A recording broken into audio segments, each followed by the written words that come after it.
Bonjour à toutes, bonjour à tous, bienvenue dans l'émission Parlons Cash. Alors nous allons commencer dans quelques instants. Hélène devrait arriver. Alors faites pas attention, je suis en déplacement en Corée du Sud, donc je suis un peu en jet lag. Il est 21 heures ici et je voulais animer cette émission avec Hélène qui ne devrait pas tarder. On va vous parler d'un sujet important qui est la foi dans l'entrepreneuriat. J'espère que vous m'entendez bien. N'hésitez pas à me mettre des petits commentaires pour voir si vous m'entendez bien, parce que pour la première fois, j'utilise effectivement mes écouteurs.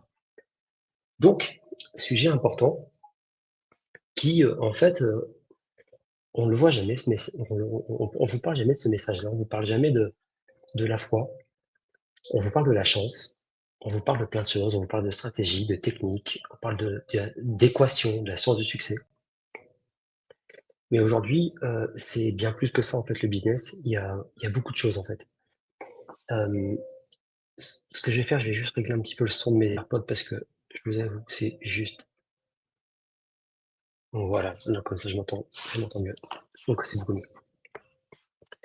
Donc, j'aimerais savoir si vous avez la foi en vous et en votre activité.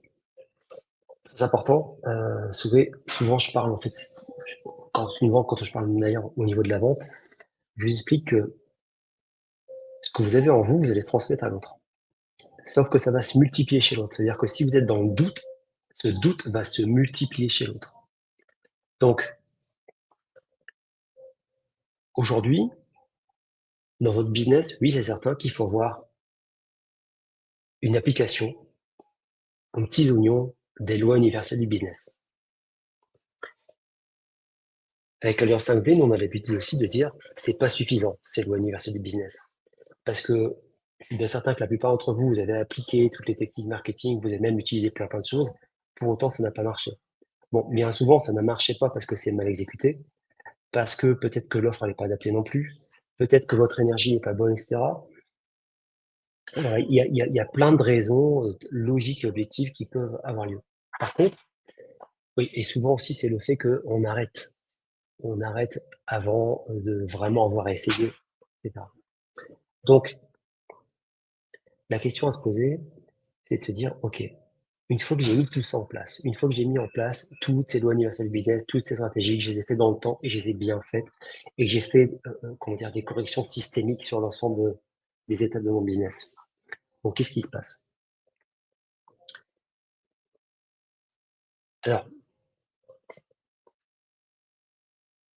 souvent, on va parler de chance. La chance, c'est une petite partie. Une petite partie parce que la chance, ça veut dire qu'il faut être là au bon moment, au bon endroit. C'est ce qu'on appelle le momentum. Mais c'est normalement un trait de caractère, un trait de personnalité de tout entrepreneur. Entrepreneur, c'est-à-dire quelqu'un qui sait saisir les opportunités. Donc, vous devez savoir saisir et reconnaître les opportunités. Ah, Hélène est arrivée. Magnifique. Bonjour, navré pour ces quelques instants de retard. Ça va bien, chérie? Ben, je fais comme je peux techniquement avec les conditions qui me sont allouées. Mais Oui. voilà. Alors, pour ceux qui nous découvrent, bien sûr, Arnaud, c'est un grand voyageur, donc ça lui arrive de partir à l'autre bout du monde. Voilà, donc c'est ainsi aujourd'hui. Donc, merci d'avoir assuré au niveau technique malgré les conditions. Ouais. Là, dans le groupe Facebook, ça marche pas. J'ai pas, désolé, mais Ok, j'ai ben, pas pu. on leur transmettra le replay. Alors, aujourd'hui, cette thématique, tu as peut-être fait l'introduction, la place de la foi. Oui, oui, tout à fait. J'en ai parlé. J'ai expliqué rapidement que bah, c'est bien gentil les lois universelles du business. Déjà, il faut bien les appliquer, c'est-à-dire correctement et dans le temps. Et qu'il y a toujours une petite partie de chance. Mais j'expliquais la chance, c'était pour moi ce qu'on appelle le momentum dans l'entrepreneuriat, c'est-à-dire savoir saisir les opportunités au bon moment. Tu vois, c'est comme le Bitcoin à l'époque. Tu te souviens, je disais à mes amis, achetez-en, il est à 15 000 dollars, c'est un truc de fou, achetez-en. Un an plus tard, là, il est à 87 000 dollars. Donc, voilà, c'est déjà l'opportunité. Donc, c'est pas vraiment, c'est la chance sans en être. Donc, la chance, c'est une infime partie, une toute petite partie du business. Mais Oui. en fait, il y a une autre partie, c'est la foi. Et je vais te laisser développer. Oui. En fait, pour moi, il y a deux mondes différents. Il y a les entrepreneurs, donc là, on va parler de l'entrepreneuriat, mais du monde en général. Il y a les entrepreneurs, donc des personnes qui vont vouloir mener des projets depuis un plan mental, purement justement stratégique. Voilà. Et c'est le mental qui va les diriger. C'est déconnecté finalement du cœur et ça va être mathématique. Vous prenez un tableau Excel, vous posez les chiffres, c'est cartésien. Voilà. Et ça, pour moi, c'est ce que j'appelle l'ancien monde, l'ancien système, qui aujourd'hui, on voit les conséquences de ce mode de fonctionnement. Eh bien, c'est désastreux sur notre société, c'est désastreux sur l'humain. Parce qu'en fait, en tant qu'être humain, on est connecté à quelque chose de très, très puissant, qu'on peut nommer le cœur, notre cœur, et également, finalement, une inspiration.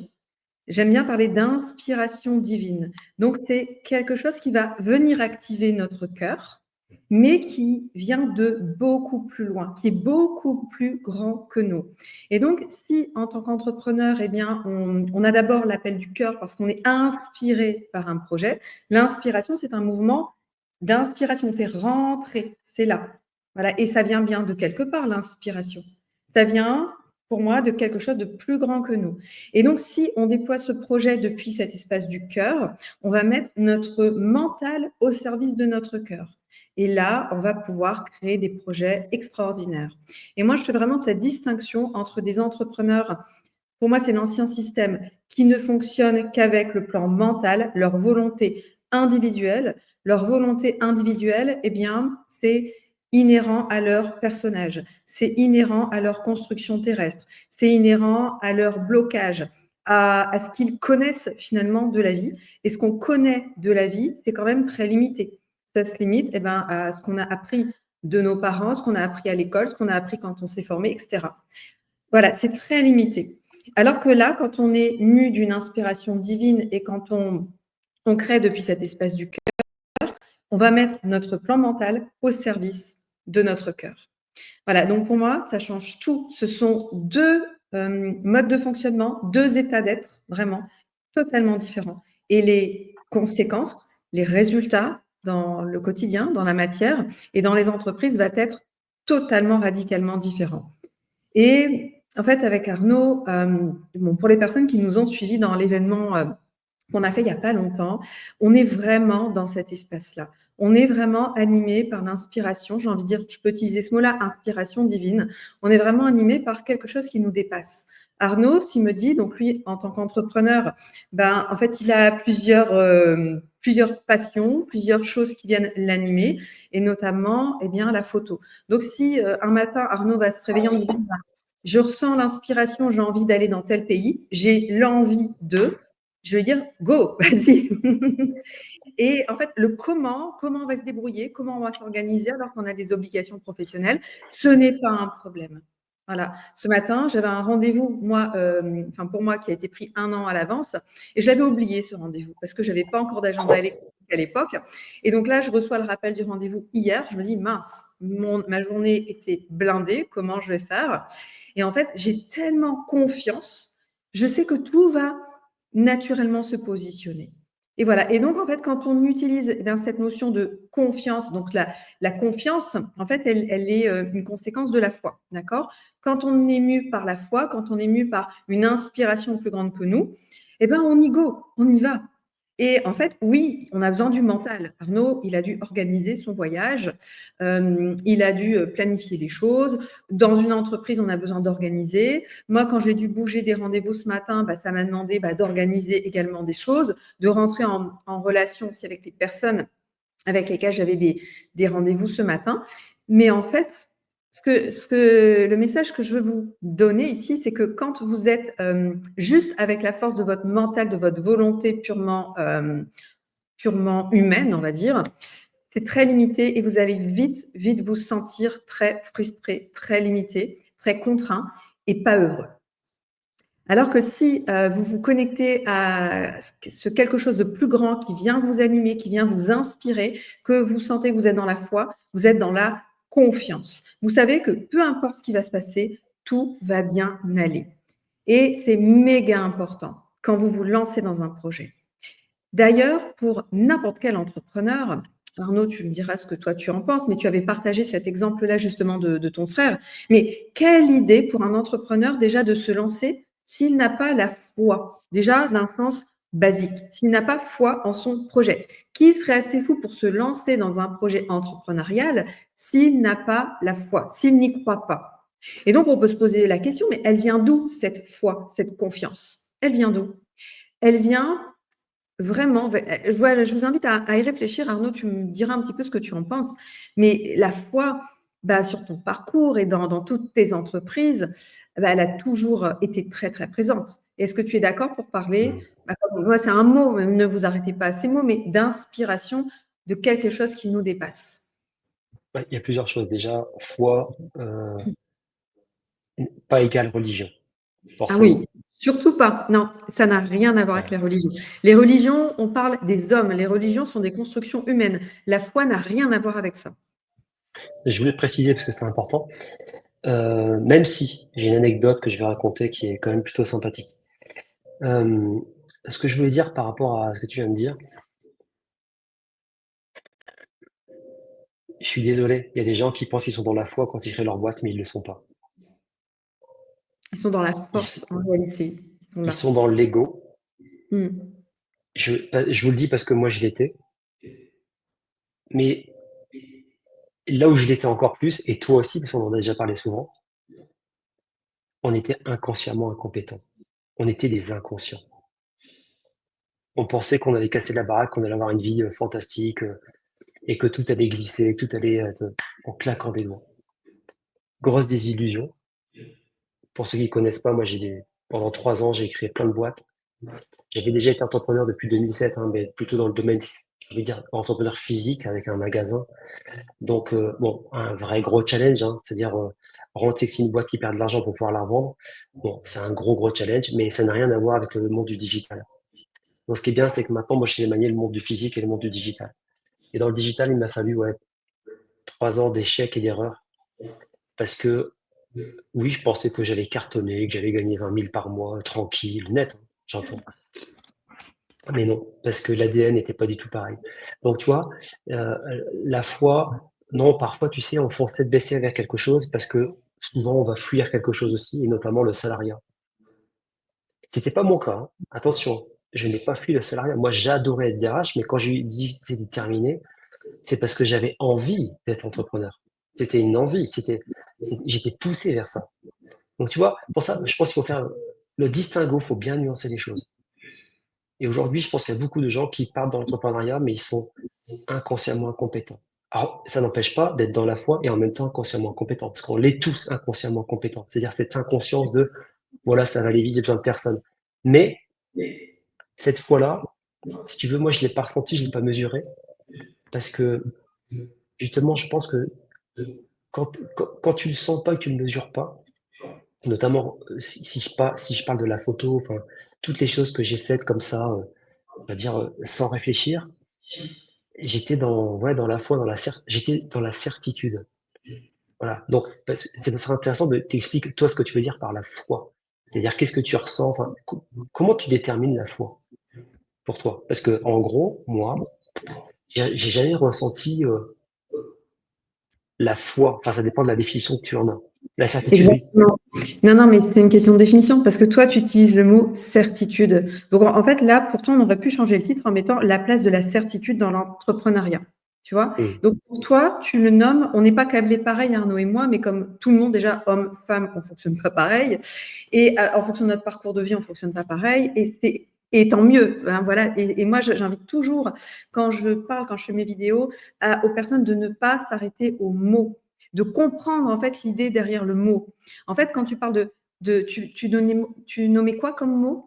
Certitude? Certitude, ouais. Oui. Certitude, ouais. Et ben en fait, c'est une forme de foi, cette certitude.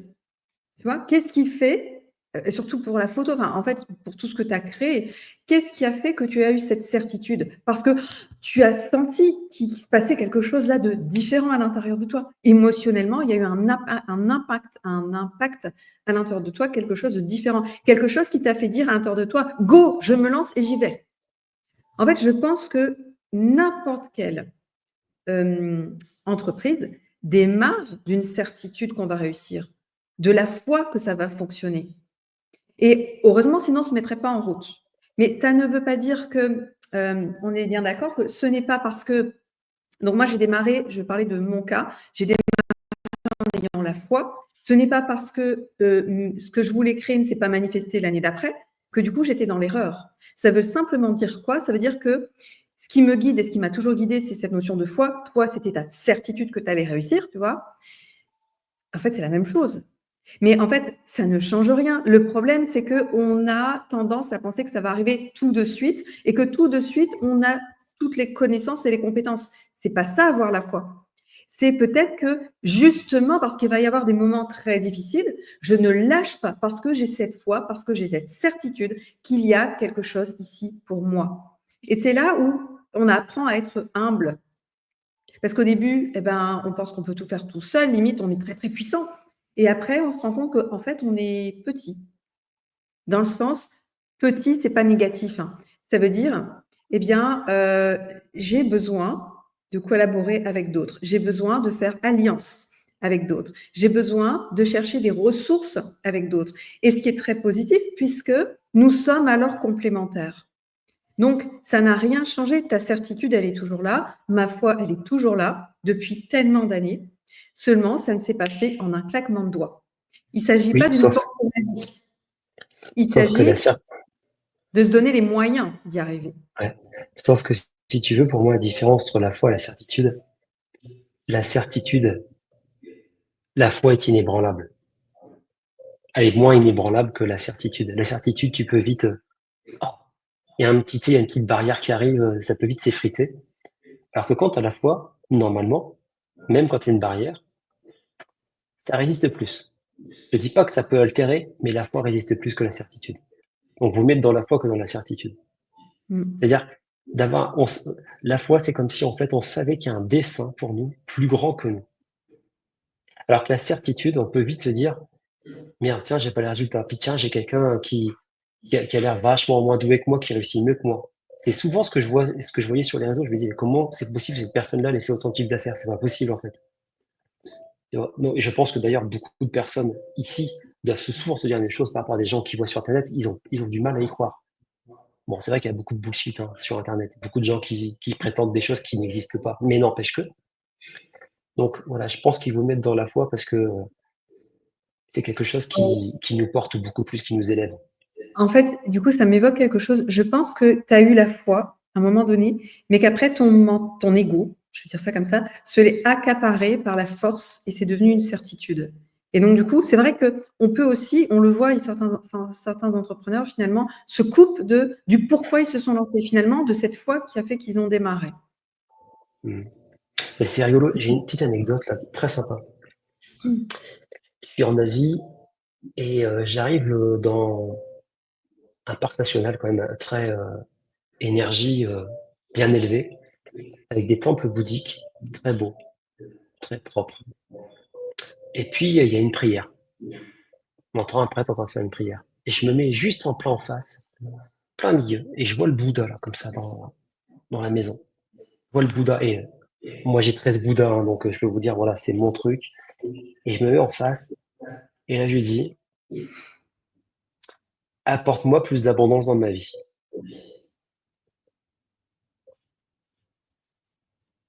Je fais un pas, je baisse les yeux, et je vois une pièce par terre. Une pièce de 100. Bon, on veut dire 100, pour dans ce modèle-là, c'est peut-être 1 ou 10 centimes. Hein. C'est rien. Ok. Donc en fin de compte, je continue, je ne ramasse pas la pièce. Et là, je me dis, putain, c'est dingue. Et je demande de l'abondance. Juste après, je baisse les yeux et je vois une pièce. Et je ne la ramasse pas. Et je me pose la question, mais qu'est-ce que ça veut dire? Déjà, je comprends qu'en fait, que l'univers, quand je lui parle, il me répond. Il me répond très vite. C'est que la plupart du temps, en fait, on ne les voit pas, les signes. On ne veut pas les voir. Et moi, malgré que j'ai vu la pièce, il m'a fallu un temps de réaction. J'ai fait demi-tour, je l'ai ramassé. C'est pourquoi?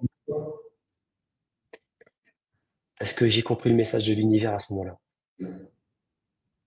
L'univers me dit: «Mais Arnaud, tu veux plus d'abondance dans ta vie, mais si déjà là, tu n'apprécies pas l'abondance dans laquelle tu es, pourquoi je t'en donnerais plus?» Et que l'abondance commence par ces petites choses. Il y a une expression que j'aime beaucoup, ces petits millimètres qui font de toi un grand mètre. Mais j'ai compris le message. Aujourd'hui, c'est bien de demander plus, mais si tu n'es pas heureux, content déjà de ce que tu as, dans l'abondance dans laquelle tu es, tu n'en as pas conscience et que tu n'envoies pas de la gratitude à ton cerveau, à l'univers, et ben, t'en demandes pas plus. Parce qu'en fait, ça fonctionne comme ça. C'est comme si avec nos enfants, on faisait un peu la même chose. D'ailleurs, on le voit. Les enfants pour lesquels, on fait tout pour eux, on leur met tout cuit dans le bec. Qu'est-ce qui se passe? Ils Après, ils nous parlent plus, aucune reconnaissance, aucune gratitude. Donc aujourd'hui, il faut réapprendre à se dire: «Waouh, waouh, ouais, j'ai de la chance d'être dans cette abondance. J'ai de l'abondance de santé». Parce que bon, même si je suis mal en point, je suis un peu malade, je suis à l'étranger, j'ai 8 heures de décalage horaire et tout ça et je viens d'arriver, donc je suis décalqué. J'ai la chance d'être ici en Corée du Sud. J'ai la chance d'être vivant, j'ai la chance d'être en bonne santé, même si j'ai des petits problèmes intestinaux, hein, comme quand on voyage parfois. J'ai la chance d'habiter dans un lieu remarquable, avec une femme remarquable, avec des enfants remarquables. D'avoir mon petit poulailler, d'avoir ma belle Dacia Sandero. Oui, parce que les voitures, c'est pas mon truc. Donc j'ai compris ce message-là. Si tu veux en parler de foi, et ben, je pense que de temps en temps, il faut savoir parler à l'univers. Mais c'est bien gentil, en fait. C'est comme si, c'est pour ça que les gens, ça marche pas, les lois d'attraction. Ils parlent, ils parlent, ils parlent, ils parlent, mais ils écoutent pas, C'est ils ça. voient pas, ils ne ressentent pas, C'est exactement ça. ils ne goûtent pas. C'est ça. C'est exactement ça. Combien d'entrepreneurs, enfin, ou d'êtres humains, en fait, demandent certaines choses et finalement, ça leur est apporté, mais finalement, soit ils le voient pas ou juste, ils vont s'attendre à autre chose. Ils se disent: «C'est Ouais, comme une petite pièce», puis «Non, mais c'est pas ce que j'ai demandé moi, c'est trop petit, hein». Il mais faut tu vois, j'ai ça me fait penser à un autre truc, tu vois? On a une cliente, Cécile Davy, qui tout à l'heure dans le groupe, elle dit, «Génial, suite à ma publication Facebook», bon, pour elle, c'était compliqué de le faire. Elle l'a fait, elle est passée à l'action. Résultat, elle avait un client qui commençait et donc elle célébrait ça sur le groupe et pareil, là, on pourrait se dire: «Cool», mais rien de très fantastique, en fait, tu sais? Mais je pense que c'est énorme ce qui s'est passé. C'est qu'en fait, on va minimiser beaucoup de choses. En fait, le problème, je pense, dans nos vies, c'est qu'on minimise beaucoup de choses et que le jour où on va apprendre à les voir telles qu'elles sont, parce que là, ce qu'a fait Cécile, le fait de publier sur Facebook, d'y aller comme ça, tiens, je passe à l'action, et qu'en plus elle a eu des résultats, ouais, elle a là, une c'est une preuve tangible. C'est une ouais, preuve tangible que l'univers lui a répondu. ouais, Alors, justement, Hélène, comment on parle à l'univers? Comment on fait pour qu'il nous réponde et que ça marche? ouais, c'est tellement simple si vous saviez. C'est vraiment, parler avec votre cœur, mais parler tout simplement. Vous pouvez vraiment vous adresser, univers, Dieu, la source. Mettez le mot que vous voulez derrière, hein. Parfois, c'est plus facile de se dire Dieu, mais certaines personnes vont bloquer parce que pour eux, Dieu, c'est corrélé aux religions alors que ça n'a strictement, mais strictement rien à voir avec ça. Ça peut être aussi, mon être originel, mon être, voilà. Donc en fait, c'est comme si vous parliez un petit peu à vous-même et à ce grand tout, à ce grand tout. Et là, vous vous énoncez ce que vous voulez. Alors, si vous le faites uniquement avec la tête, ça ne fonctionne pas. Il faut, en fait, et c'est justement mon dernier post, hein, sur Instagram, posté hier. Il faut vraiment qu'il y ait cet alignement entre la tête et le cœur et vos émotions. Et là, vous le ressentez. Après, quelque chose de très puissant, c'est quand c'est vraiment aligné avec qui vous êtes profondément. Parce que vous pourriez vouloir quelque chose, mais en réalité, c'est pas dans votre destinée de l'obtenir. C'est pas votre place, en fait. C'est comme si, il y a certaines, enfin, vous voyez, vous avez cet exemple-là, un poisson, il est fait pour nager dans l'eau. Un singe, il est fait pour grimper dans les arbres. Un poisson, il aurait beau prier, prier, prier, ou demander, on va dire, je veux monter dans les arbres, je veux monter dans les arbres. Ben, en fait, ça ne lui sera pas donné de monter dans les arbres. Comprenez? Parce que ce n'est pas dans son intérêt de monter dans les arbres. Parce qu'un poisson, oui, on le met dans un arbre, il meurt instantanément. Donc, le poisson pourrait demander à l'univers, je veux monter dans les arbres, que ça ne lui sera jamais accordé. Parce que c'est une volonté de l'ego. C'est une volonté c'est une volonté, justement. Ce n'est pas quelque chose d'aligné. Cécile dont tu parles, qui est l'une de nos clientes, elle est justement alignée à son être. Et en fait, notre mission dans Alliance 5D, c'est justement de veiller à ce que nos clients soient tous alignés à leur être. Et c'est pour ça qu'ils manifestent et c'est pour ça que ça avance déjà beaucoup, ça a avancé rapidement déjà pour chacun. Mais la première étape, c'est cet alignement. Et on a aussi dans les entrepreneurs que nous accompagnons avec Arnaud, des profils de personnes qui ont déjà eu beaucoup de succès dans la matière, mais par la force de leur mental et de leur travail, au prix de sacrifier leur couple et leur famille. Et en fait, ces entrepreneurs, on va les accompagner justement à se reconnecter d'abord à leur être. Et depuis cet espace-là, la capacité de créer est long. La capacité avec un mental et un fonctionnement un côté opérationnel très aiguisé, ils l'ont. Mais en fait, depuis quel espace ils vont créer? Donc, notre mission première, c'est de permettre aux personnes de se reconnecter à leur être.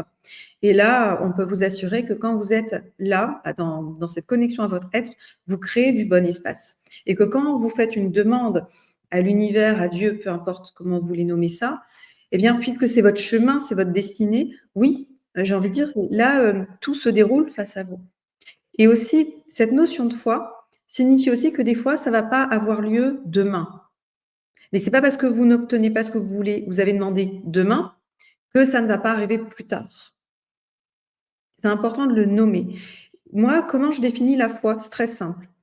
Vous plantez une petite graine dans la terre. Prenez une petite graine de ce que vous voulez. Vous la plantez dans la terre. Vous allez veiller à ce que ce soit de la bonne terre, du bon terreau, qu'il y ait suffisamment d'eau, suffisamment de lumière. Donc, vous la plantez au bon endroit, cette graine. Vous l'arrosez. Le reste, vous avez fait ce qu'il fallait. Le reste, c'est une question de temps. Et la foi ici, c'est cette certitude, du coup, que vous avez fait ce qu'il fallait et qu'à un moment donné, si cette petite graine doit pousser, elle va pousser, elle va croître et elle deviendra exactement ce qu'elle est censée devenir. Je suis désolée, mais si vous mettez une graine d'un grand chêne, on va dire, ça deviendra un grand chêne. Si vous mettez un grain de blé, ça deviendra un épi de blé. Donc, la petite graine, elle va devenir exactement ce qu'elle est censée devenir, pas autre chose. Vous pourriez faire des incantations, des formules magiques, ça ne changera rien. Voilà. C'est Oui, important. parce que c'est vrai que parfois, moi, j'ai aidé des clients avec le feng shui. Donc, j'ai dans la maison, je regarde ce qui se passe. Donc, en fait, les gens disent, ouais, c'est de l'énergétique. Je dis oui, mais ce que tu piges pas, en fait, c'est comme le petit poussé, en fait. C'est toi qui as mis ça là, c'est des indices que tu as semés. C'est toi qui as provoqué le propre désordre, en fait. Ton désordre intérieur, tu l'as juste retranscrit à l'extérieur. Donc là, c'est pas de la foi, c'est pas de l'énergétique, enfin, c'est pas, voilà, c'est plus une façon de dire, voilà, il faut, là, en fait, je vois que c'est le bordel dans ton intérieur, donc faut bien refaire justement l'extérieur. Voilà. Exactement. Et d'ailleurs, une petite anecdote pour les personnes qui ont fait tout le rangement extérieur, mais qui n'ont pas fait ce tri intérieur, le bazar extérieur revient à la vitesse de la lumière. Ça va se réaligner. Votre extérieur est toujours aligné à votre intérieur. Et votre entreprise est toujours le reflet de votre monde intérieur aussi, comme votre maison, comme vos relations, comme l'ensemble de votre vie. Voilà. En tout cas, c'était un sujet très sympa. J'espère Ouais. que les auditeurs ont apprécié. Oui.